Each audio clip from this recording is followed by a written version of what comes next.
Јас ја имав таа чест уште во далечната 2000 година да учествувам на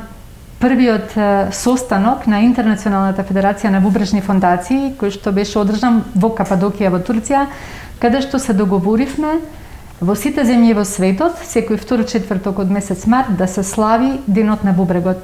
Зошто тоа се направи така? Затоа што бубрежните заболувања, хроничните бубрежни заболувања се многу чести,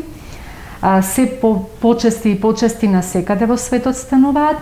може да се спречат, значи можеме да ги превенираме и затоа сметаме дека со славење на овој ден со најразлични активности како зборување за хроничната бубрежна болест, организирање на активности за мерење на крвен притисок, гликемија, може да се подигне свеста кај сите граѓани во една земја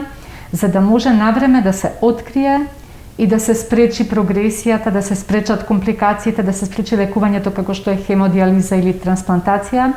затоа што тоа многу ги кошта сите земји и развиените, а да не зборуваме за неразвиените земји како нашата,